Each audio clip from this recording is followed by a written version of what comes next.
Hey, folks, welcome in. It's another episode of the You Like That Feels Great Baby podcast. I'm your host, Eric Stenholm, along with my co host, Joey Moore. Big free agency podcast to get into today. So many things have happened in the last month since we last left you. Millions of signings, trades everywhere. We're going to get into who got better, who got worse, the major moves, the major contracts, what we're looking at coming up in the draft, what we thought about the coaching hires, the QB carousel, talk about basically everything that's happened in the last month and what we expect for the season to come.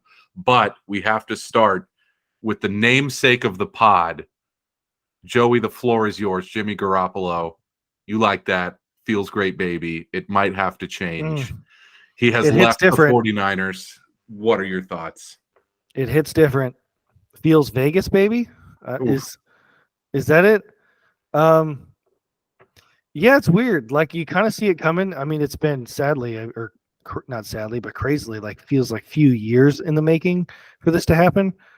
Yeah, it's part sad, part like, okay, like time to move on. Like for most of my life, the Niners have been garbage.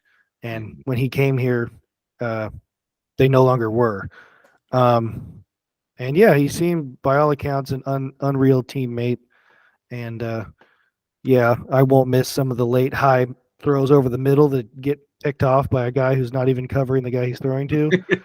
But no, it's crazy. What a ride! Thank you, Jimbo. Yeah, what a crazy ride. He came over in 2017. I think a lot of folks, because he missed all of 2018 with injury, kind of think that, oh, Jimmy came over like 2019 and they immediately went to the Super Bowl. No, he was there for 6 seasons. He came in, he went whatever it was, 4-0, 5-0 in that first year. I think he went 5-0. When we traded for him, which I believe was Halloween that year. Yeah, we were 0-10. I think I'm pretty sure either 0-9 or 0-10. Mm-hmm. And he came in and did not lose a game. And boy, I remember that Christmas, like that year, New Year's, like that was the gift every kid was getting, was a Jimmy Garoppolo jersey of all things. And then, tore his knee the next year in Kansas City, and then his career really started in 2019 with us. But ended a little weird. That doesn't go unnoticed, because it sure seems like with the way Josh Johnson had to come in, and then he came out, and then Purdy wasn't throwing the ball, like even attempting, and came out later that Jimmy might have been healthy enough to play or dress that game, but he made a business decision, which again, I don't blame him. I do not blame him, because like the Niners told him to go away like multiple times, and he never did, and he remained for all accounts a great guy, teammate, and he made a business decision, possibly, rumor has it, at the end, and I really. Good for him. I mean, he got him the contract with the Raiders, because if he gets hurt, which in that game it sure looked like he would have got hurt. It seemed like there were a few different times, 2017 when he went 5-0, 2019 when he got to the Super Bowl, 2021 where his job was taken from him, but somehow he maintained it throughout the whole year and almost went to the Super Bowl. And then last year where he was playing maybe the best football of his career before his injury. All these different times where he had that opportunity to kind of become the third Niner quarterback after Montana and Young. If he won the Super Bowl, he would be an icon. He leaves with a complicated legacy, but there's a reason that the podcast bears his famous slogan. It's because, I mean, this is your guy. It's been 6 seasons with your team. I don't know anybody who doesn't think of his time in general as a fond one. I mean, he had his flaws, obviously, but like, would you have rather seen Sean Hill, JT O'Sullivan, Jeff Garcia? Would you rather seen that garbage? Tim Rattay, Ken Dorsey, I don't know, like Troy Smith, Alex Smith before Harbaugh. Like, what do you want? Like he, you could do a lot worse than Jimmy Garoppolo. And the thing that sticks out the most is, besides his chin line and his jaw and his beard and his teeth and his hair and his face and his smile, like the way the teammates talked about him, again, for being the richest guy in the room, for being obviously the best looking guy in the room, for how well the guys spoke of him, especially when you're that average at your job. I mean, let's not get it twisted. He's pretty average most days. Like when you're that rich and that good looking and average at your job and you're still well liked as much as he was, that says he must have been a pretty good dude. Yeah. Yeah. Franchise icon, a Hall of Fame level teammate. And he's taken his talents to Las Vegas, and God help the women of Las Vegas. They stand no chance against Jimmy G. Is there an over under on how many STDs he gets, or? Yeah, within the first season, it's like set at 11 and a half. I mean, Jimmy, moving on to he was made for Vegas. He really was. I mean, $72.5 million contract for him over 3 years.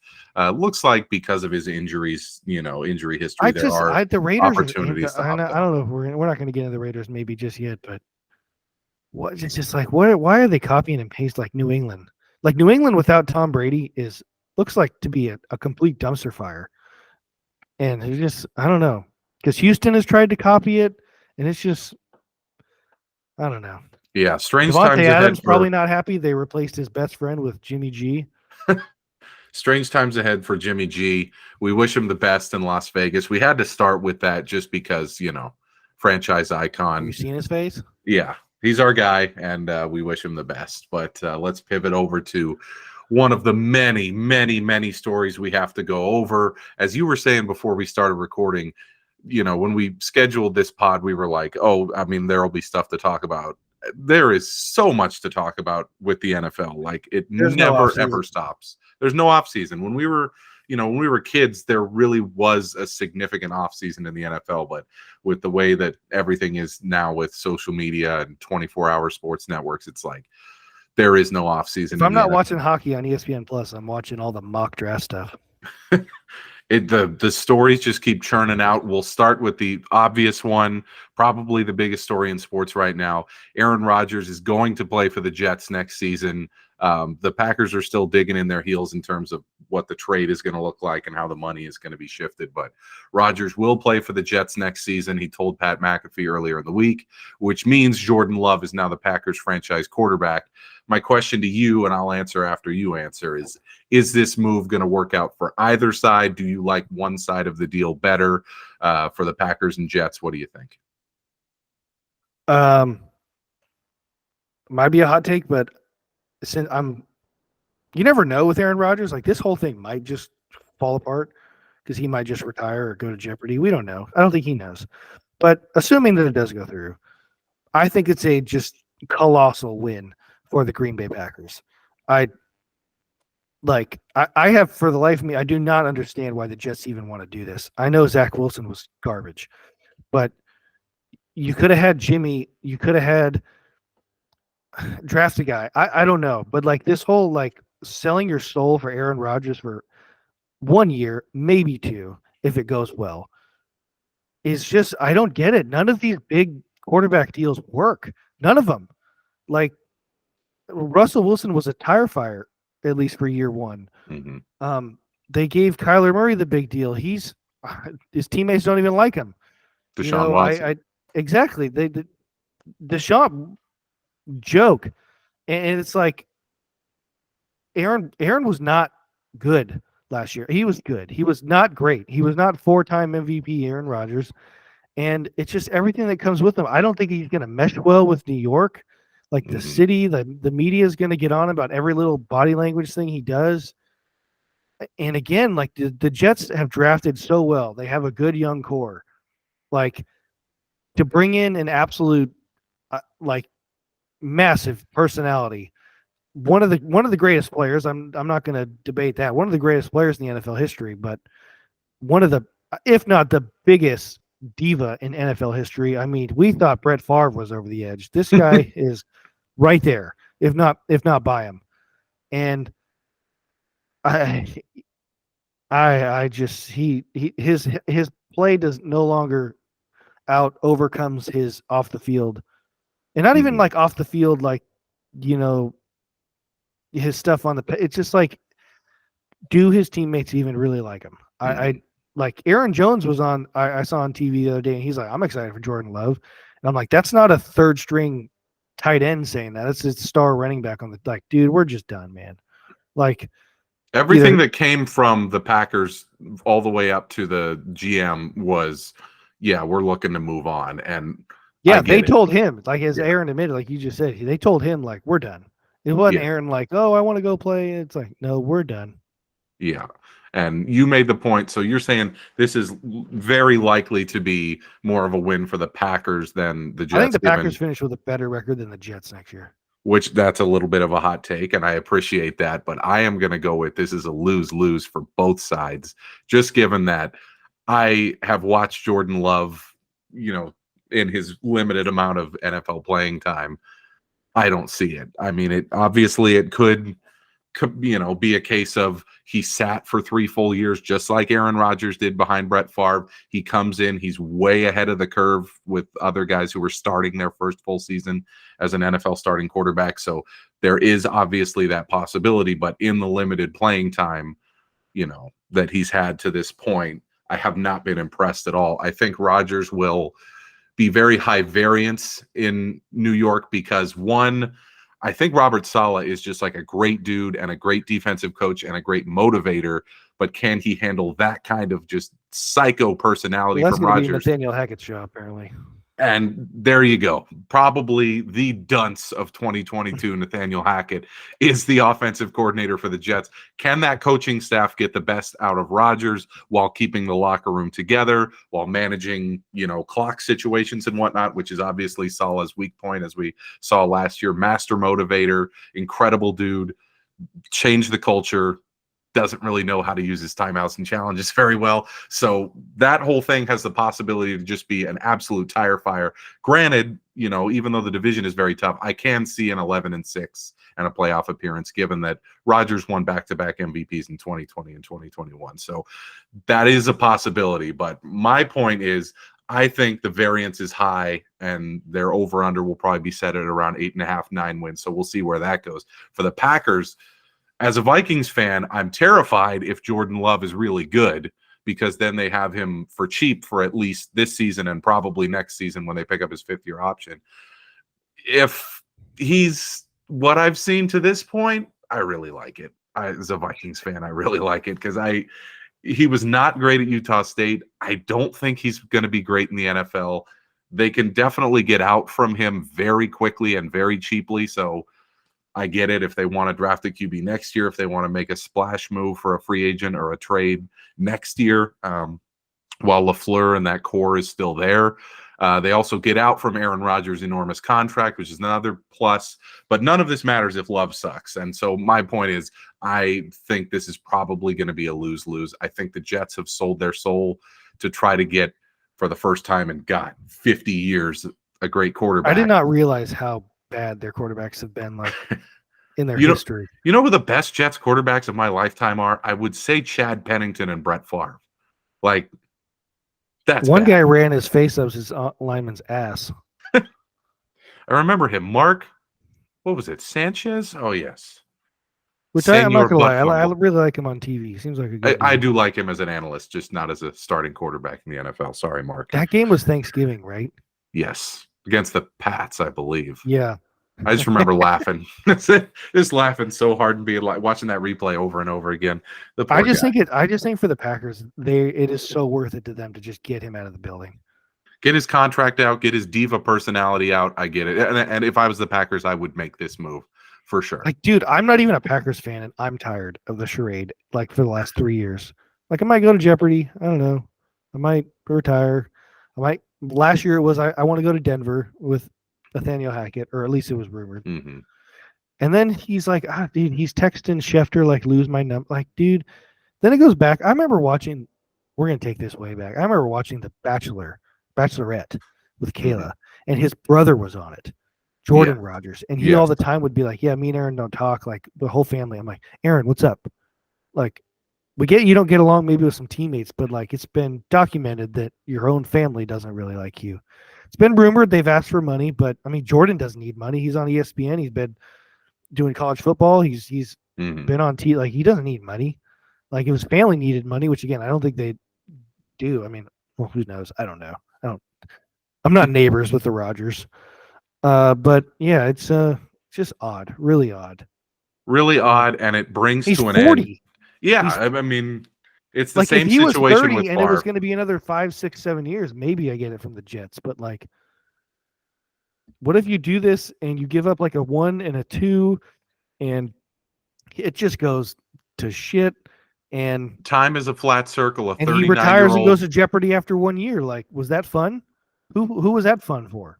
39-year-old Packers icon quarterback goes to the Jets at the end of his career. I just pray to God that he doesn't come to the Vikings 1 year after that. It's just so funny that they hated each other. Yeah.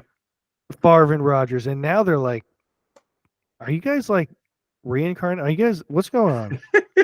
They're the same guy twice. He's become a diva. He's flirted with retirement. He's gone to New York. Get it.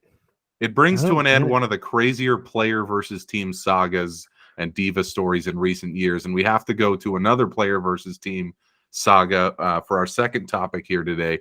So I would argue that this Lamar Jackson versus the Ravens standoff is probably the biggest team versus player issue since Favre versus the Packers. And I believe it was the 07-08 offseason where it's just like so very clear that the player and the team disagree fundamentally. You talked about this a lot last year as we headed towards the end of the season and Lamar was mysteriously absent over and over. So he was given the non-exclusive franchise tag, which is basically the Ravens saying, screw you, man. We've tried to negotiate for 2 years. Let the market decide what you're worth, and then we will match it. And to this point, we are, a week into other teams being able to offer him a deal. We're, just over 48 hours into the new league year. There have been no offers for Lamar Jackson yet. None reported, none official. This is a wild saga, and I feel like this is headed in two directions. Number one, nobody makes him an offer. He plays on the tag. He holds out. If they get a deal done, he plays. If they don't get a long-term deal done, he may hold out the entire season. It's that level of animosity between the two players. And then two, some team makes a massive offer, a Godfather offer. I have heard stories about there are teams who are considering it. Is there anyone out there that you see, given what we've heard in the last few weeks, that you would expect to make that kind of an offer? No chance. Like it's first off, it's just really awkward for other owners to sign guys that aren't theirs. Like these are real people who go to real owners meetings, and a lot like how Deshaun was signed. I'm sure when Haslam went to the owners meetings, everyone was looking at him like, what a dick. I think some owners and GMs are a little like, don't want to step on each other's toes. I think that's a small part of it, but something I do think about. But he's going to cost, 50 million plus 2 first rounders. No, thank you. Hard pass. And I love Lamar Jackson, the human. He seems like an unreal dude, and seems like a good teammate despite his absence. The end of last season. I got nothing bad to say about him. Do I think he's a very flawed player for how many accolades he has? I mean, was he unanimous MVP? I think. Mm-hmm. But I'm so happy that this is how it worked out. Not because I want Lamar to not get paid or anything, but I'm so sick of the media telling me that everyone has to get paid big money all the time. It happened with Kyler Murray, and like, oh, what are they going to do without him? I don't know. Maybe have an actual stable franchise, the Arizona Cardinals, without him, because he's hated. I mean, it's clearly he's hated in that building. Mm-hmm. They've talked about it with, Russ's extension. They talk about it like, oh, this guy 4th year, you don't want to pay the option. You got to pay him. Like, what other option do you have? I don't know. Let it play out. Like, have him earn it. Like, don't get your entire cap for the next decade tied up in his money. Like these players have the media thinks these players have so much power, and a lot of them do, mm-hmm. But it's gone overboard. We've gone very NBA, and I hate it. And it's like same thing with Rodgers. Same thing applies with Rodgers. Like just, oh, he needs to get out. Like, oh, nope. You no, you don't.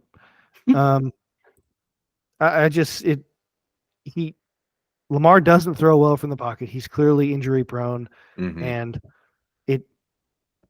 it's just.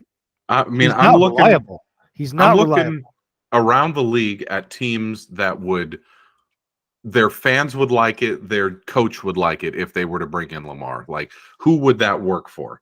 Okay, so first we got to eliminate all the teams who already have a quarterback they're happy with and all the teams who could not take on that level of salary. So after we eliminate all those teams, we have Washington, who has the cap space and has a need at quarterback. They just signed Jacoby Brissett, and they're looking at Sam Howell, their draft pick from last year, as someone to compete with him. So that's off the board.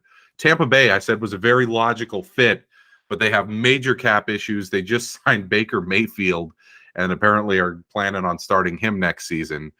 And then Atlanta, they told the ESPN reporter, Diana Rossini, hey, we are not going to make an offer for Jackson. They have made it clear. God, that came out quick, too. It came out 10 minutes after the tag was placed. Atlanta was like, nope, we're good. I was like, why don't you just tell Diana that you're giving Lamar the finger? I couldn't believe it. And then Seattle, another one that I fully expected to be involved in it, Pete Carroll's wet dream, a quarterback that runs on every down. They signed Geno Smith, completely showed no interest. So then that leaves almost nobody left. Panthers, Texans, Colts, who are all very likely to draft a guy. Exactly. Everyone who could, like you said, who has an opening and the money, opening on the roster and opening on the cap, is in a place in the draft to take one for a lot cheaper. And then the other options were if the Giants didn't re-sign Daniel Jones and if the Saints didn't sign Derek Carr. So those and the teams that, like you said, I thought Tampa could be, Washington. The draft this year's got 4 quarterbacks who probably shoot. Like I was texting you, I mean, Anthony Richardson was the guy people thought might be a project end of the first round, but boy, oh boy, if I was Carolina, I would swing for the fences with him. So there's 4 guys going to go very early. Next year, there's 2 guys who are better than all of them in Caleb Williams and Drake May. Like if you're Tampa, like tanking doesn't really happen, but we could try our luck next. If we suck, we'll try our luck next year in the draft. If you have enough, if you don't finish with the first pick in the 24 draft, you could package some picks. I don't know. The market is completely closed. It's just closed for Lamar Jackson. And part of the reason it's closed is the next item on our agenda here. So I want to do a little quick diatribe about this. I think Lamar Jackson would have been a good fit for many teams, but they have chosen to go a different route. So the Giants, Daniel Jones, 4 years, $160 million. Shocking deal. Derek Carr, 4 years, $150 million to the Saints. Shocking deal. Geno Smith, 3 years, $105 million to the Seahawks to return.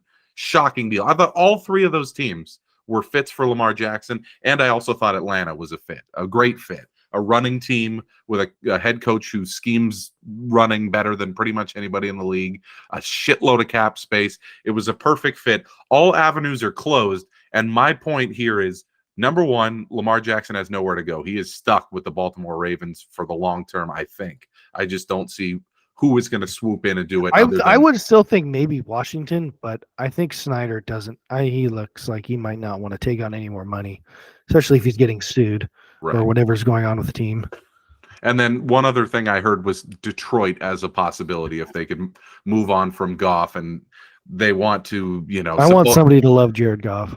Yeah, I really do. The fan base seems to be behind him, which is shocking. I would prefer Lamar Jackson to Jared Goff any day, but that avenue is supposedly closed as well, even though there were some early rumors about it.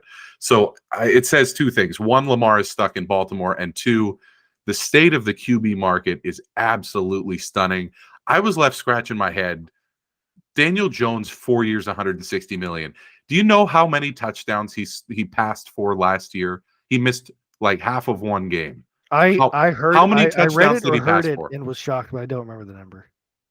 It was 14. It was low. 14. Think about it this way. You know how they talked about Carson Wentz, and look where his career is right now. Yeah. But at his last year with the Colts, his touchdown to interception was 27-7. Yeah. And they thought he was an absolute walking pile of trash.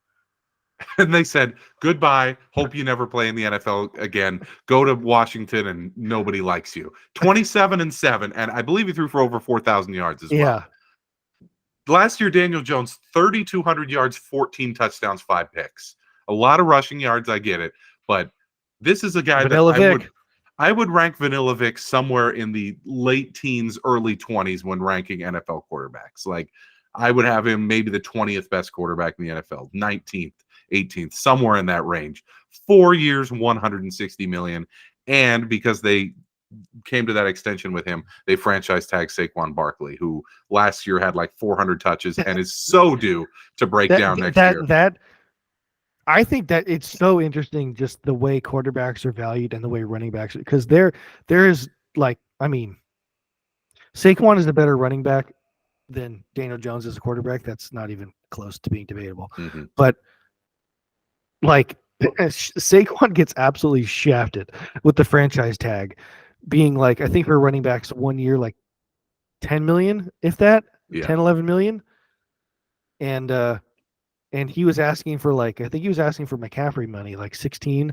And it's just nope. 1 year, 10 million, and Daniel Jones gets 4 years, 160. I mean, it's just, I mean, you can't help but laugh because, but if you're a GM, bad. like you get it. Like if you're right. A GM, like you would not pay I could not pay a running back. I would pay a guy like, I'd pay a guy like McCaffrey, and I hate saying that because it feels like I'm just a big Niner guy, which I am, but or like Alvin Kamara, if he would just stop hitting people in an elevator. Like, because if you could use them as a wide receiver, Christian McCaffrey is born to be a wide receiver, so his contract, it stands up over time. Same with Kamara. Same with like Marshall Faulk back in the day. Exactly. Saquon, I think, could, although I don't think they split him out wide and throw him like slants a lot, which they do with McCaffrey and like Kamara. But yeah, I couldn't pay one. I couldn't do it. Like the Todd Gurley and Zeke contracts, like throw them in the garbage. And yeah. Affected the trajectory of the franchise for sure. And then, so speaking of Kamara, his new teammate in New Orleans, Derek Carr, 4 years, 150 million. This is a guy who's been in the NFL 10 seasons and has never won a playoff game, getting 4 years, 150 million. And it seems to have been met by the locker room and by the New Orleans media with like thunderous applause. Like, I do not like that deal at all for New Orleans. Yeah, and then I saw Jameis Winston re-signed. I was just like, are we sure Derek's better than Jameis when he's healthy? Like, are we sure? It's not by a lot. Yeah. But it was funny. I was watching NFL Network yesterday or 2 days ago, and they were comparing Derek Carr and like Jimmy, because Jimmy's replacing Derek in Vegas. And Derek's brother, David Carr, was on the panel, and the guy just kept just blasting Carr. He's like, yeah, Jimmy, he's better because this is, and the best thing is Jimmy actually won playoff games. So you tell me, like, is Jimmy an upgrade over Derek? Tell me your feelings, David Carr. I was like, this is weird. This is awkward. He's like, my brother's a great guy. He believes in the Lord, and he's a great teammate. It's like, oh my God. But even beyond that, the Geno Smith deal, 3 years, 105 million to the Seahawks. My brother's the biggest Seahawks fan in the world. I text him for his reaction right after it happens, and he goes, hate it. And I think your brother's still writing off Geno. Yeah, he's still writing him off. He's still a Russell Wilson guy, despite all the evidence to the contrary over the last year. That's his guy, and I don't fault him for it. But he does not like this Geno deal. I don't really like it either. I think it's all an overpay. You basically need him to play like he did last year, 4,200 yards, only 7 picks. You need him to play like that over the life of the deal for this to be worth it. And how can you expect that from a guy who the previous 9 seasons of his career was a tire fire? So very strange deal there as well. The quarterback market at that point was basically set after those 3 deals. And then certain teams said, hey, I don't think I want to pay Lamar that kind of money. I don't think I want to get involved in the Aaron Rodgers nonsense. And they said, we're going to go with the draft either this year or next year. The biggest move, the biggest domino to fall after those 3 deals were signed, Carolina traded up from number 9 to number 1 to be the first pick in the draft this year. Rumors that they may be taking CJ Stroud. It's still up in the air who they're going to take with that number 1 overall pick. But Carolina traded 4 picks plus DJ Moore, who your cousin DJ Moore, who probably he got I the would better say, genes. yeah, 17th, 18th best wide receiver in football, somewhere in that range. Very good player, instantly becomes the number one in Chicago. I like this deal for Chicago. Carolina is really swinging for the fences, and you're saying if you were in that position, you would take Richardson. But what do you think of the Panthers trade? It only makes sense if the quarterback's an absolute boom, right? Yeah, they got to hit it. They have I'd love it if I'm Chicago. Like it was the most obvious, just cleared like trade down. Chicago needs everything, and without there being a Trevor Lawrence, because if they were to draft a quarterback and trade Justin Fields, they are selling him for pennies on the dollar. I don't even think he would get. He may not even get a second rounder, maybe, if they traded him. And there's I don't really love any of the quarterbacks coming out. I do really like Richardson. But I was a little shocked Chicago wanted to go all the way down to 9, but I guess with the trade, I see why. Yeah, Carolina, you have to hit it. The Niners did this exact trade for Trey Lance, or at least very similar, and they picked the wrong guy. Or, I mean, any of the quarterbacks they would have taken would have been wrong. They would have been better if they just drafted Micah Parsons or somebody else. But like the Niners have lucked out in the sense their team was already really good. I mean, they were in the Super Bowl 2 years before, and they got lucky in a couple draft picks, and it hasn't hurt them. But if you grade the trade itself, it was an F minus. I mean, Miami turned that into who they turned it? Bradley Chubb, Tyreek Hill, and what? There was another. Who else did they? Waddle. Yeah, with our pick. Yeah, Jalen Waddle, Tyreek Hill, and Bradley Chubb, and we got Trey Lance. Huh? Big win for Miami. I'm like, that worked out for one team, and it wasn't ours.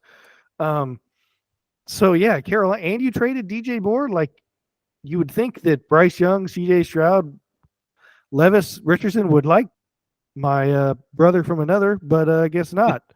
They're going to ride with I can't even name a receiver on their team.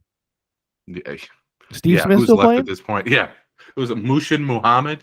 Yeah. Ricky Prohl. Who's left over there? Yeah, big move. The Panthers, ever since they switched ownership from Richardson to Tepper back in the day, it was like, oh, this is a hedge fund manager. This is one of the richest men in the world. He's going to move heaven and earth to make that team great. Well, they haven't done shit since he bought the team. He's talked a lot of game. He's brought in Matt Rule, who's going to change the culture and build this into a long-term winner. He's now, trusting his team to a new coach in Frank Reich, who I personally don't really believe in that much. Strange times in Carolina. They need this quarterback to be in the Josh Allen, Joe Burrow range of top 5, top 6 quarterback in the NFL, or this is just a total swing and a miss. So big play there by the Panthers to try to get into the race there in the NFC. Now's the part of the pod where we're going to talk about our teams. Let's start with the Niners. I think they addressed a few of their offseason holes already with the defensive line upgrade. Your boy Big Mike is gone. Sam Darnold's the new backup to give you some insurance as your quarterbacks both rehab from major injuries. Give us your thoughts on just how the 49ers have done this offseason, losing Jimmy G and quite a few other high-impact players, but signing some good players as well. Yeah, the biggest thing I could say to sum it up is they're sticking to their formula. Number one, ever since John and Kyle have started, they absolutely believe in having a front four that can get to the quarterback on their own. And this deal was clearly we messed up DeForest Buckner, and they haven't been able to replace him since then. And they basically gave Hargrave the contract they would have given to Buckner, what he was looking for. Mm-hmm. And it was by far our biggest need. I mean, before, or 2 months ago, I would have said offensive line or corner, but the way Jawan Kinlaw was getting tossed out of the restaurant against Philadelphia, and just his inability to stay on the field, like we got, I mean, teams who could run the ball could run it on us. That's why we lost to Atlanta. I mean, Atlanta wasn't very good, and they gashed us the entire game. Yeah, so Hargrave was that was a surprise to me. They gave him a lot of money, but 4 years, $84 million with $40 million guaranteed. Huge deal for huge Hargrave. money. But when you're paying quarterback absolutely nothing, you're able to do that. I thought we would lose McGlinchey. I did not expect him to get that big of a deal, but hey, good for Mike. Don't know how Russell Wilson's gonna be able to see over him, considering he's 6'9", but that's their problem. The only one I was a little shocked that we lost was Emmanuel Mosley. He got 1 year, I think $6 million from Detroit, and I really would have liked to seen him come back. But yesterday we signed the Atlanta slot corner, Oliver, and he's going to compete with Sam Womack for the slot corner position to replace Jimmy Ward. And just going to what their philosophy is, like I said, they believe in the front four, but they also believe in their drafting and developing. And they let Laken Tomlinson walk last year to the Jets, and they replaced him with a guy they drafted, Aaron Banks, who started I think every game but one. And they're trying to do that with McGlinchey. They drafted Colton McKivitz. He's going to replace him, and take it from there. They receive a ton of comp picks from hiring minorities and then losing all these free. They're going to get a ton of comp picks. Just losing a quarterback who signs big money like that gets you some comp picks. So I want to Sam Darnold, but at last, just to finish on him, I think Sam Darnold, there's no way you can convince me he doesn't play like a significant role next year, because I'm just convinced no one's going to stay healthy. And ironically, Sam Darnold, the age he was when he got traded to Carolina, was the same age Brock Purdy was last year. And I feel like that's really interesting, because forget how young Sam Darnold was and just get thrown to the Jets, who, like we have talked about, dumpster fire. And to go to Carolina, he's been hurt. If he can function at all to what his talent was when he was coming out, boy, that could be huge. But him and Trey Lance battling for a QB2, like the thing is, there's going to be, if he plays really well in camp, do the Niners move Trey Lance? Right, and it's a tremendous insurance policy. One point I wanted to make is you lost Alshire, Omenahu, Mosley, McGlinchey, Ward, all these guys. It seems like when teams sign 49er players, they see them as finished products who they can bring in, who are veterans, who've been well coached and well developed. And then other teams' basket cases, like Cleveland Farrell for the Raiders. I love it. The Raiders draft this guy, overdraft him. Everybody hates the pick. Total bust. Now the Niners sign him for super cheap after he leaves the Raiders. And you just know that this guy's going to explode next year. It's the same thing when the Chiefs traded for Kadarius Toney. Yeah. You're like, Giants are like, he doesn't work. And then the Chiefs are like, oh my God, this guy's going to be the next like Percy Harvin and like just destroy the league. And I could be wrong. Cleveland Farrell was overdrafted, but I think he was still like probably projected like late first, right? So I mean, there's something there. We've already done it with two Raiders. We did it with Mo Hurst, and Arden Key had a heck of a year, and I think he just signed another contract with somebody. And yeah, our defensive line coach Chris Kasarik, who I don't know everything about position coaches in the NFL, but I know enough to know he's making his money. Yeah, Arden Key just got 3 years, $21 million from Tennessee. Like, I would have liked to keep Omenahu. I thought he was. I think Omenahu, I could be wrong, was our second leading sack getter at like 4.5. Like we had Bosa at 17.5, 18.5, whatever it was, and then boop goes all the way down to Omenahu, and that's why Hargrave with 11 sacks is like, okay, if you got to double him or double Armstead or somehow plug those tree trunks in the middle, leaves Bosa one-on-one. But I just, that would be huge to get him some help. And you mentioned now you expect the Niners to draft a shitload of offensive linemen in the draft and basically give, all the players who are due extensions, big extensions, now that you have that QB money. Something to work on or look for. I think the Niners might, sneaky prediction, they might look at trading Deebo Samuel. I think. I would not just like it, to get his money off the books. His money for next season, not this coming, but the 24, skyrockets. Right. And I think him and McCaffrey are kind of like the same player, and Deebo probably plays a style that's going to get him hurt a lot. I could see it. I hope not, because he's one of those like Draymond Green type people who he holds the thing together. It's like he's the attitude of the team. There's a reason why he's leading the team out of the locker room. Boombox guy. He's got the boombox. We lost him. D'Amico took him. Way to go. He's now in Houston. So we lost boombox guy. I don't know how we're going to replace him. But yeah, then Debo and Trent Williams like all dancing, and it's like, okay, I'm ready to run through a wall today. So yeah, there it is. The Niners recap so far. Look for offensive line in the draft. Look for them to sign Bosa and the other guys who are due for it to some big extensions. And then Joey says possibly, a trade of an impact player just to kind of get the cap situation settled. But I think the Hargrave signing is great. I think the Niners should go into next season as the runaway favorites in the division, given, Seattle's probably not going to be great. Arizona will obviously be down with their quarterback out for most of the year, you would think. And then the Rams still in a transition period. So 49ers did their job. Got to be happy with that. For me, for the Vikings, I think we made a bunch of moves that were absolutely necessary to get under the cap and kind of rebuild the team, especially on the defensive side for Brian Flores. There's not much you can do when you enter the offseason $20 million above the cap. We restructured Cousins' contract as expected, but we've only stayed committed to him for 1 year, which I do like. They're making him play out the deal, which I appreciate. It helps us get under the cap. We let Thielen walk, a franchise icon. Sad to see him go. Alexander Madison is coming back, and I believe is going to be the starting running back now. I think Dalvin Cook is either going to be traded or released shortly. Harrison Smith comes back on a restructured deal. Eric Kendricks, another franchise icon, is gone after 8 great seasons. One of my favorite Vikings ever. Sad to see him go along with Thielen. And then Dalvin Tomlinson, our starting defensive tackle, also gone. He went to Cleveland.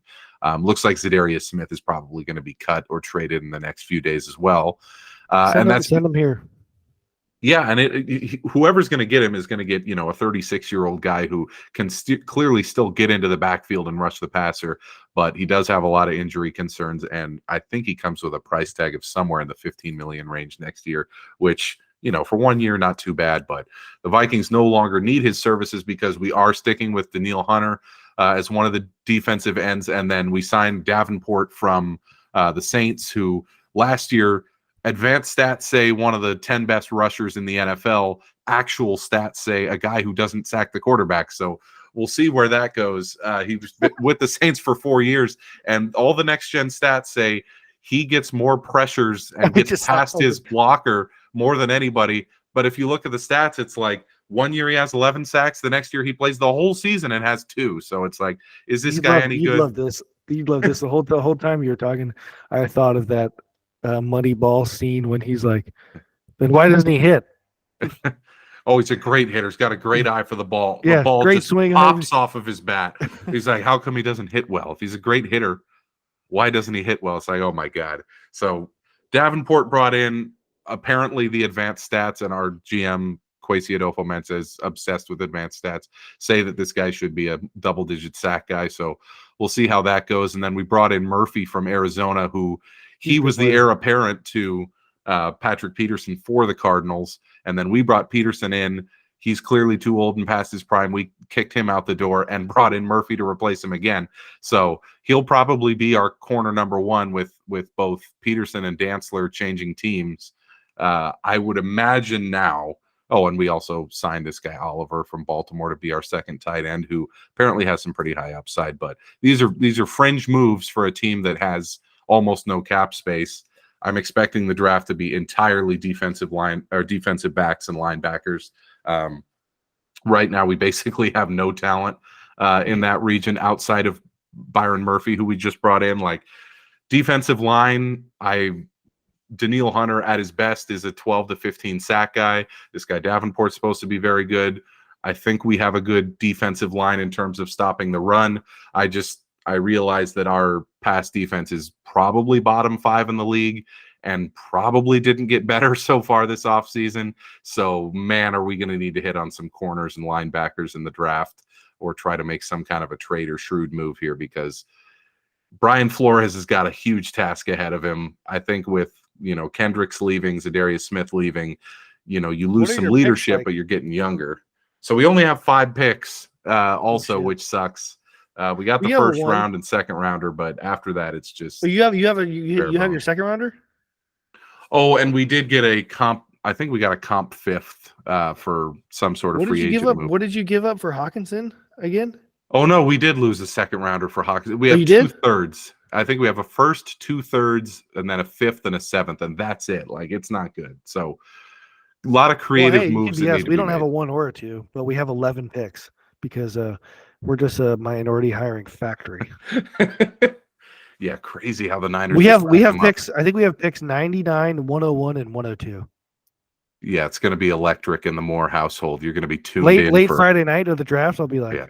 All right, it's time to pick some Fred Warners, some George Kittles in the late round. Oh yeah. Yeah, so the Niners basically, as expected, headed into the offseason, and then the Vikings making the moves that they have to just because they're in cap hell. So transition time for the Vikings, and the Niners still squarely in the middle of their contention window. Let's do your Jack in the Bum of the week. I can't believe we're going to do one in the offseason, but we have to, just because as all of these deals and trades come in, of course, we're texting each other for reactions, and we did not like a lot of these. So we do, as always, for the Jack in the Bum of the week, have a lot of candidates. I'm going to just rattle off a few that I thought were worthy, and then you can give me your winner. So the New York Football Giants were at the top of my list, signing maybe the 20th best quarterback in the NFL to a 4-year, $160 million deal and franchise tagging your franchise icon, Saquon Barkley. Did not like those moves. I love their coach. I think they have a good culture built. I think they're going to improve at wide receiver because that was really bad last year. I just don't understand those 2 moves. The Saints with the Carr deal, did not like it. The Panthers trading all of that capital, I did not like that either. The Seahawks giving that huge deal to Geno Smith. Lamar Jackson as well, another candidate, just because he's kind of screwed at this point. But you have a different direction you want to go for this one. Oh, it's good to be back. Jack in the Bum of the week. Month, off season, whatever you want to call it. The Jack in the Bum of the week for me is the New York Football Jets. They haven't even traded for Rodgers yet, but I hate everything about it. I don't get it. I don't understand why a team who appears to be very much on the rise. I know they don't have a quarterback, but boy, you are selling your soul for a guy who is going to be 40, who comes with a lot of extracurriculars, which most prominently seems like he just hates rookie receivers or like young players, which blows when he's going to a really young team. I don't know. I just feel like the Jets, the more prudent. I think I'm not even going to say prudent move. I'm going to say just better move would have been like Jimmy, or would have been even like Jacoby Brissett, or like, I don't want to say Geno or Sam Darnold because the Jets had them both. Like, you save money and like maybe you like wait it out, see what's going on next year. I think Lamar would have been better.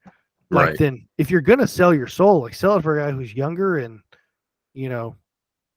is liked and could mesh well in the locker room. I just hate everything about it. I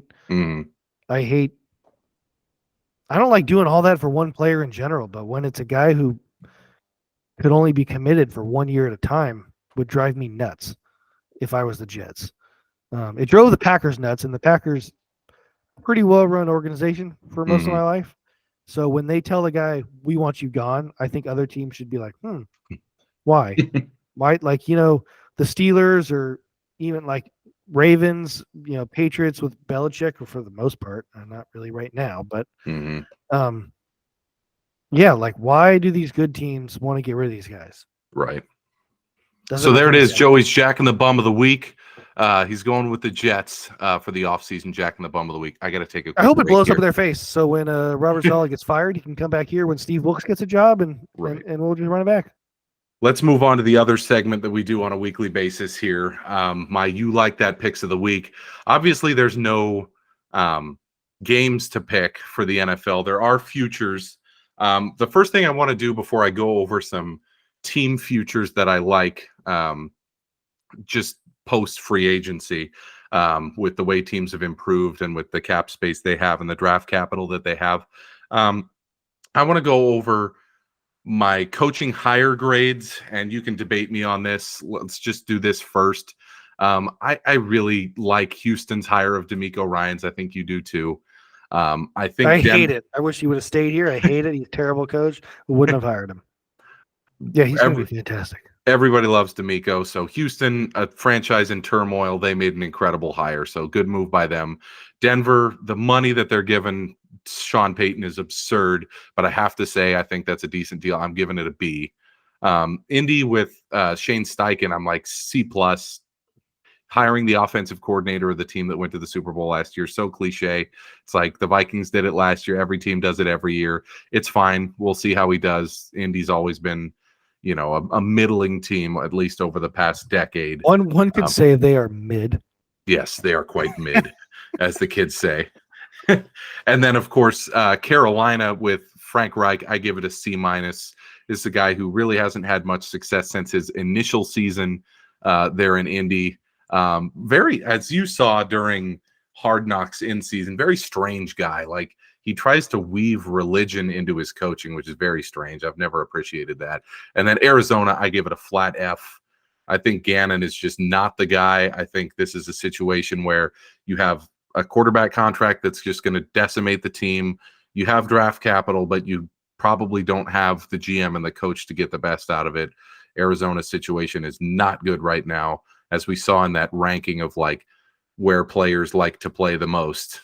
That is a bad situation brewing there in Glendale. So I give that one an F. I would imagine that you agree with most of those, or yeah, no one wanted that Arizona job. I don't mind Frank Wright. I'd like to see what he can do without Carson Wentz.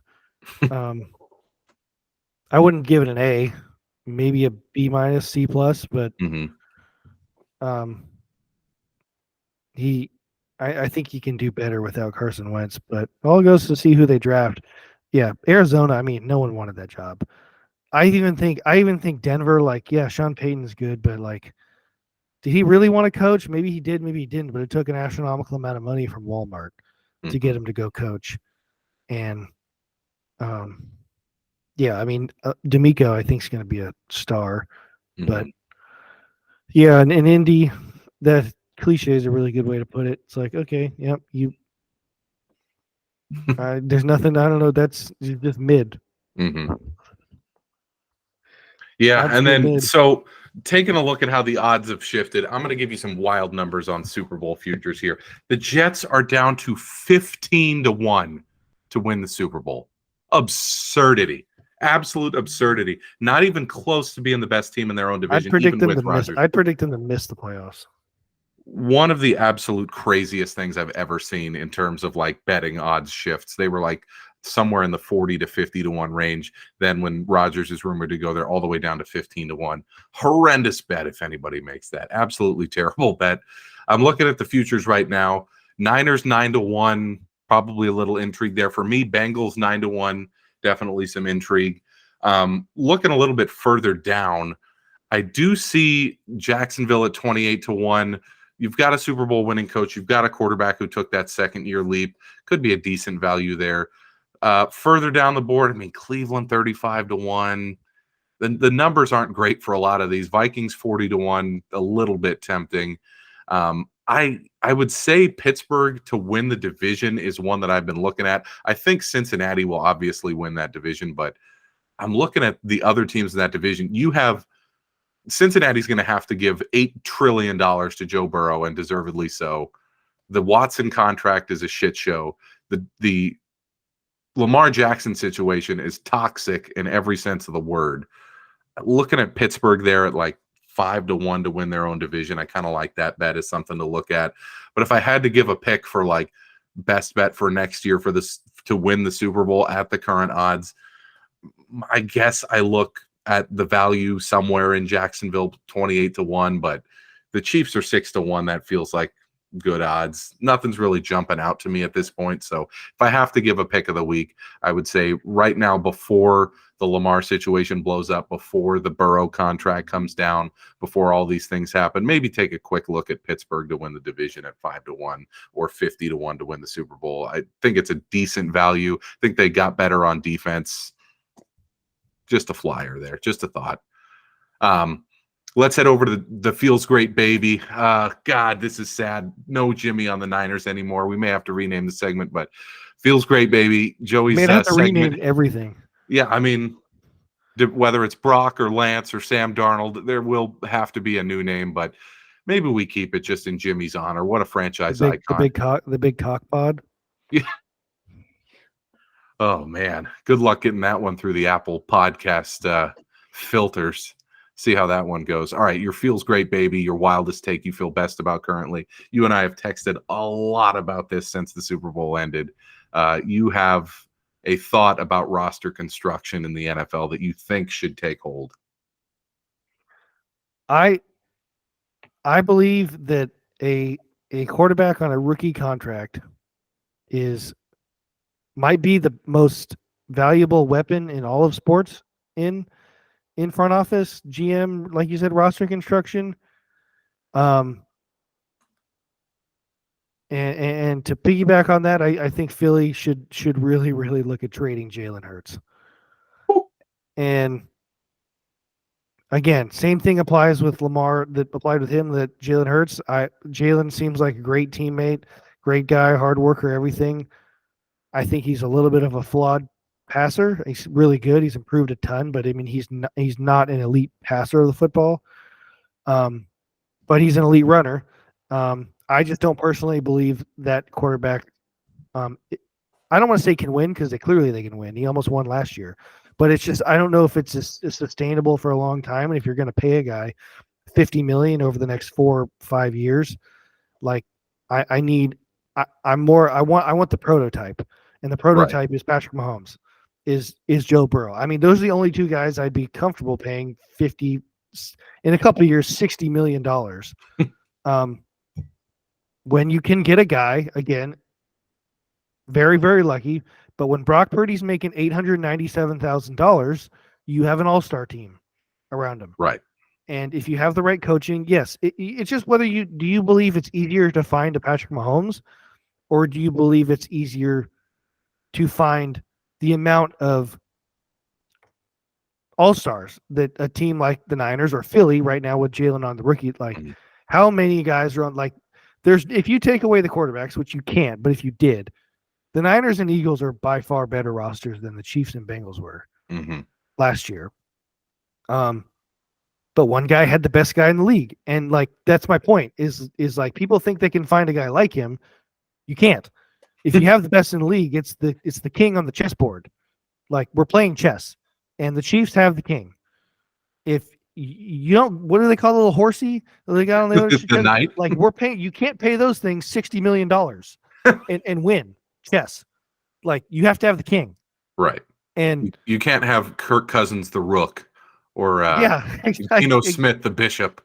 Like, if you're not paying one of, I mean, because look at Buffalo. They paid Josh Allen, but look how many guys they lost their whole linebackers today or this week with Edmonds and who else? They lost another guy, I want to say. And they had to give Milano just the dump truck deal, and now they have nothing left to spend. Yeah.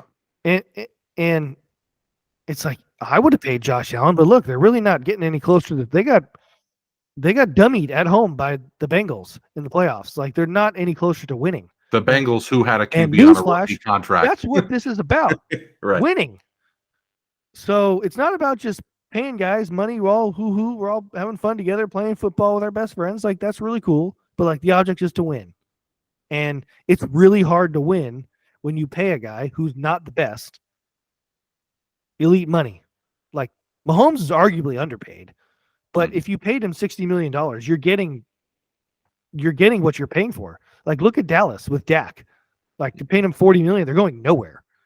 Like, you pay, like we just talked about, Carr, Danny Dimes, all these guys, nowhere. Now, if I was Jacksonville in a couple of years, would I pay Trevor? Probably. Look at the Chargers. Everyone, social media loves to tell me when I had it. Loves to tell me that Justin Herbert is the next Dan Marino. And like, they're not winning anything with him. They blew a horrendous lead in the playoffs. But then again, is what the Niners do with Purdy is that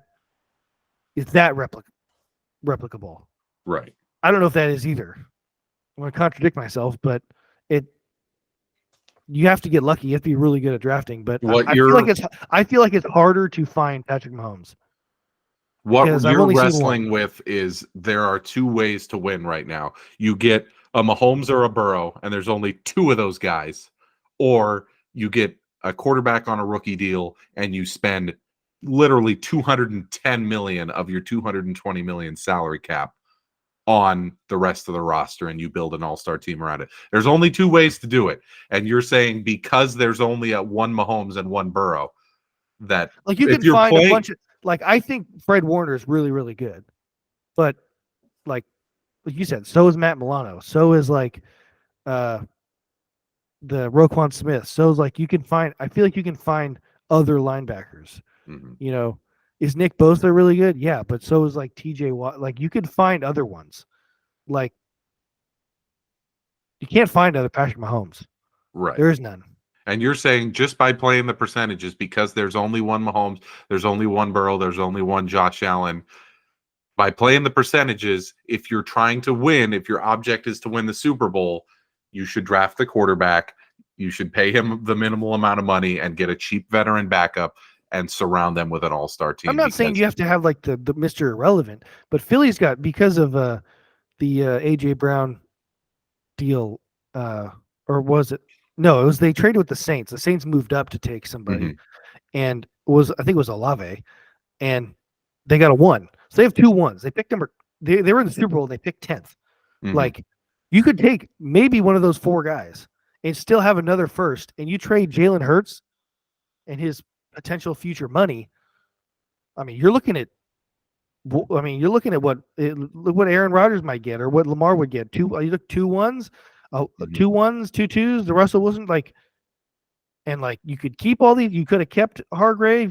I mean, they kept Slay, but like, I mean, I don't know. So you're saying these teams like the Eagles, like the Chargers, like the Jaguars, maybe not the Jaguars in your case, but I would argue maybe so. These teams that have quarterbacks on rookie deals, who the media tells them now you have to pay him, that gigantic contract, that 5-year, $250 million deal. You have to give it to him this year. You're saying ask Arizona if they would have done the same thing over again. Exactly. Ask the Browns if they would sign that Deshaun Watson deal again. Ask the Packers if they would sign that Aaron Rodgers deal again. You're saying Denver could be picking 5th. Denver could be picking 5th right now and take a quarterback and have money. Instead, they have Wilson and they have Mike McGlinchey for 5 years, $87 million, and a coach that's costing $20 million, and a project that may just blow up in their face. So, good point that you make there. I think it goes against everything what I'm saying about, I think, having a team. Like, I think one of the reasons why it makes the Niners successful is because they really do seem like they like each other. And I think building something like the Warriors, all these super teams have tried, but like the Warriors drafted these guys. The only guy they really signed was Kevin Durant, but they had already won. Like, they were clearly a team, like built organically. Like, if you have one of these, I don't know, it just, yeah, because I wouldn't like trading Jalen Hurts if I was Philly. Obviously not. He's really talented. He's everything you'd want, except do I think he's worth what he's going to get paid? No, there's no way he's going to be worth what he gets paid, because most guys aren't. Right. There's only one Burrow and there's only one Mahomes. That's what I don't get. Like, it happened in hockey. Like, McDavid got $12 million, and like every guy who came up after him, like no one eclipsed him, because it was just like, well, yeah, of course I'm not as good as him. Of course not. Like, Mahomes got $45 million, and like Kyler Murray's like, I deserve 46. And I'm like, on what planet? Like, I don't get it. And it, like, okay, maybe you convince Rodgers or like Russ, some of these guys who have done things in their career. But like, again, Lamar, on what planet are you worth more than Patrick Mahomes? Because I don't live on that planet. It's not this one. Mahomes set the market, and now everybody else wants to set the market after him. It's crazy. Yeah, I don't get it. That's why the Chiefs win a lot. Right. is they have the QB, they have the coach, and then it's why the Eagles win is they have this unbelievable roster and a cheap QB. It's why the Niners win. I don't think it's coincidence that Philly has reached the Super Bowl, won it once with like so many different quarterbacks. Like they're kind of like the opposite. Like the Chiefs have the quarterback, and the Eagles, I know they haven't been as dominant as the Eagles have, or as the Chiefs have, but the Eagles had they had Wentz, and then they won it with Foles.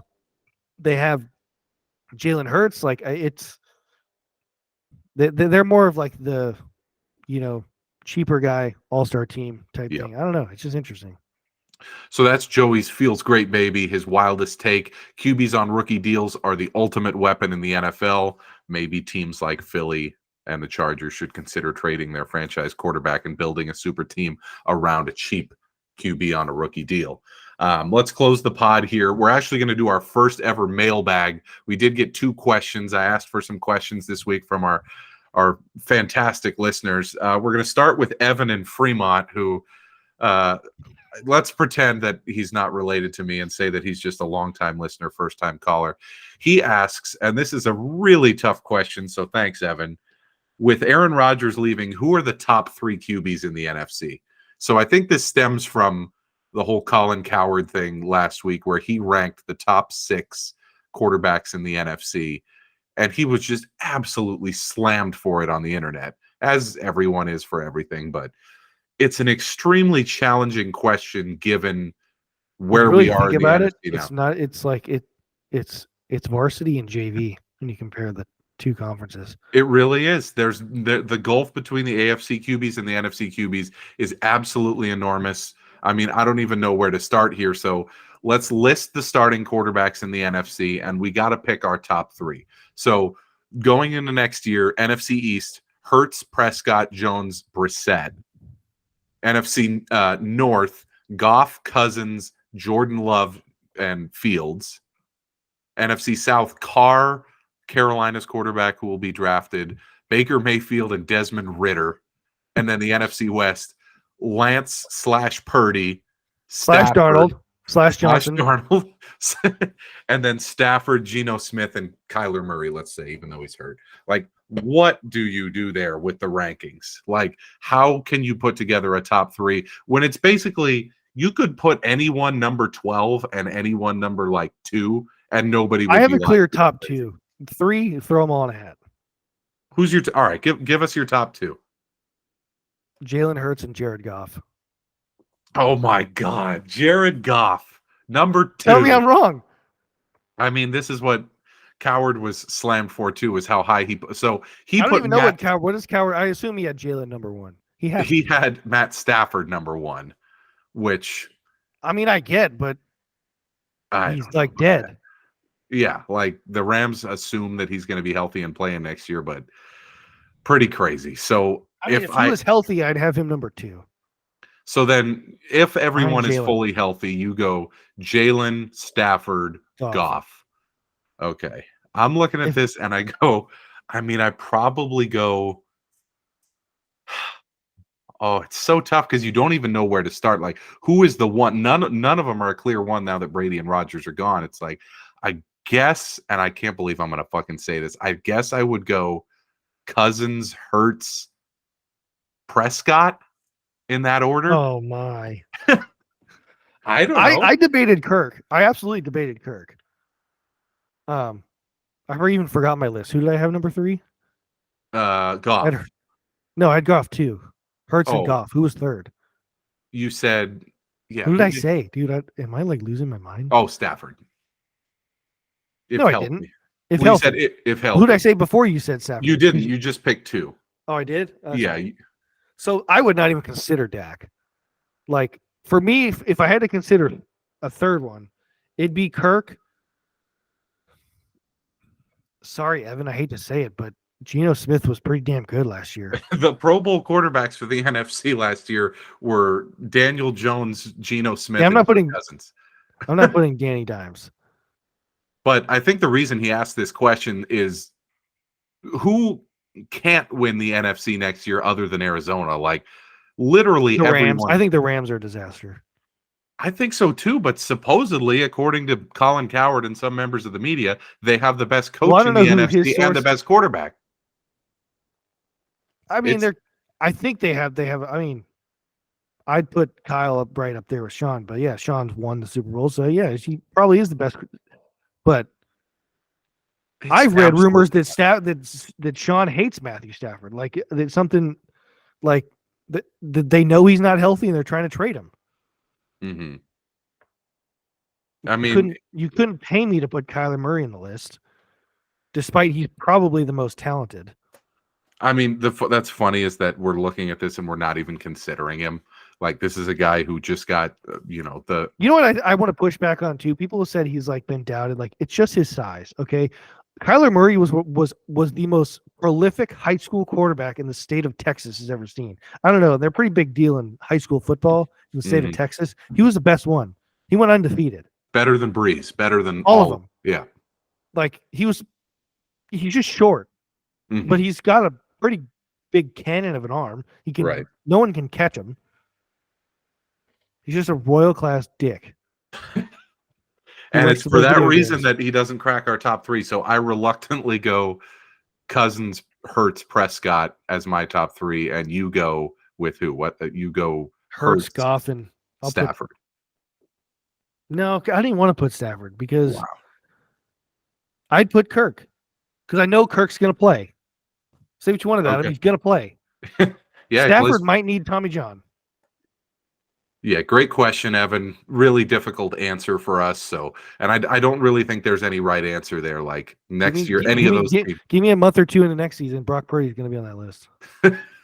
I mean, it's crazy that he's even in the conversation. He's played. Dude, he could. If I was being super homer, I'd put him third. It's incredible. Right now. That's what having a great roster around you does for you. It's incredible. And then second question we got was from Ryan. My golf buddy, we play basically every weekend. He's like, you got to give your final four picks from your bracket on the pod this week. I didn't have Arizona, which is his alma mater, and they got knocked out by Princeton today, which they got knocked out by an academic school. Yeah, that hurts. Party school knocked out by academic school. Absolutely devastating. I had in my final four, I'm looking at my NCAA.com bracket. I had Bama out of I guess that's the South region. I had, who was it? Duke coming out of the other region there. What is that? The Midwest. I had Kansas beating Gonzaga to get to the Final Four in the other bracket. And then I really don't like Houston in the other bracket, so I went kind of off the board here. I had Texas versus Miami in the Elite Eight with Texas getting in. So Texas, Bama, Duke, and Kansas. And then I have as the championship Kansas over Bama. So those were my picks for the Final Four. Did you do a bracket this year? No, but if I would have put the same as you, but I would have put Houston. Really? Okay. I don't have any good reason. I just saw they were good. Kind of. I don't even. The other three, I have more of a convincing. Kansas, my dad was born there, so that picked them. Super. Rock Chalk Jayhawk. Yeah. Woohoo.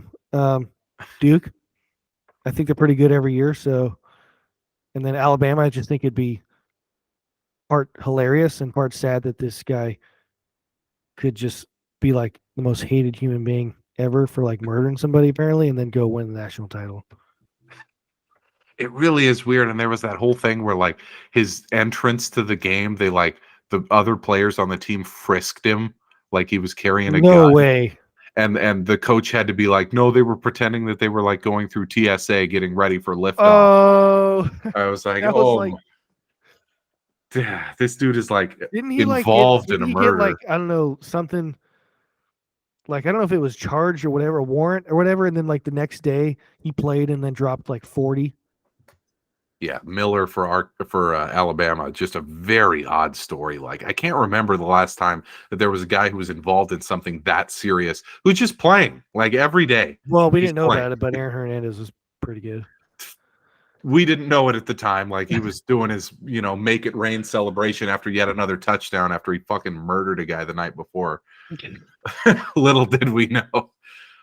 Pretty crazy. The craziest thing you think about that he played for the Patriots, who are like a military operation, like buttoned up, like don't even talk to the media, and this dude somehow got out of like the facility and like go murder a guy. Yeah, and come back and play. Didn't see that on the scouting report, apparently. All right. He's like, we're on to Cincinnati. Aaron Hernandez is like, we're on to murder. Devastating. Let's close the pod. Our next pod that we'll be doing will be right before the draft. I'm thinking by that time we'll have a good idea who Carolina's taken number one. We'll probably record a day or two before the draft there. Obviously, we'll see if your opinion has changed, but right now you really lean towards Richardson. I guess if I had to pick, I probably lean towards him as well. But if I was to take the first pick, just because, as I've told you, I don't really believe in young size, and I saw enough of Stroud at Ohio State to say I don't think that's an NFL franchise quarterback. And then Levis, there's nothing there. Like I don't get it. Pretty wild situation, but we'll go over all that when we get to the draft pod in late April. Quick before we go, anything happen this week outside of sports you want to share? I have one thing I can go after you. Anything happen in the last month that you want to talk about? Nope, nothing. Been a whole lot of just Groundhog Day every day. I ran out of contacts, so I got an eye doctor tomorrow, so that's why I'm wearing glasses. Super other exciting. than that, yeah, nope, nothing. Just living the life of work and more and work and and having a pregnant wife. Yeah. It's weird. Like, I feel like I something. I mean, I probably should be doing more, but like, still like a ways away. In some ways, I feel like, oh man, it's coming, and then in a lot of ways, I feel like, wow, still a long way away. The crazy thing is, she just doesn't sleep. Oh. Like, it's like we're married, but like we never like sleep in the same bed ever. Like most of the time because her work, like she works overnight. Right. But even when she's here, like she usually sleeps all day, and like it's gotten really bad, like insomnia, and like she'll just be up to like 7 a.m. Oof. And then like I wake up for work, and then she'll wake up from the couch. She'll probably fall asleep like 6, 7 a.m. and then I'll get out like 7:38 and like make coffee or whatever, and she'll be like, "All right, I'm going to bed." Like people say you're in the roommate stage when you're married or like living together, right? Like we're like roommates, but like it's not because like there's usually a negative connotation on a marriage. Like, oh yeah, we're in the roommate stage. Like, no, it feels like we're roommates. Like we're fine, everything's good, but like just our schedules, like we don't do anything together really anymore, other than like occasionally watch some shows like together. But like we don't go out ever. That's the tough thing with the overnight shift. It affects everything, right? I'm sure it's brutal to try to like sleep during the day and whatnot too. She has no problem doing that, actually. I'm one of those people who, if even a ray of light enters the room, I'm done. I'm awake immediately. I can't really I can't deal with it. Yeah, that's interesting. I can't. Well, I'm where I can't sleep anywhere but bed. Me too. I can't sleep on a plane. Plane, can't sleep on the couch. No, no way. Somebody else's like couch or even bed. Like you're visiting somewhere. I like I can't sleep on the couch. It's just I have to be in bed. But yeah, she could sleep anywhere. Oh, what a tremendous talent to have. My wife has that talent too. She can sleep on like a 40-minute flight to Vegas for like 39 minutes. It's incredible. I wish I had that. That's such an underrated talent. It really is. Save yourself so much pain if you could sleep on a plane. Oh my God. I've never fallen asleep on a plane. I don't know if I ever will. And she just pulls it off every time. She's like, oh, once the engine starts, I'm like, God, I'm so jealous. So we went to Disneyland on Monday this week with our goddaughter. Oh, really? That's a quick trip. Yeah. For us, oh my God, never mind. I freaking live there, dude. I'm like, dude, that was quick. And I'm like, what an idiot. Oh, you live there. It's still, an hour How far? drive. It's about an hour. Oh yeah, we did it like when we were there. Yeah. Like drove to your, yeah. It's not too bad. So we went Monday. We got there right when the park opened. I was like, where'd you stay? I was literally about that. Where'd you stay? What an idiot. Yeah, we stayed at our apartment. It was nice.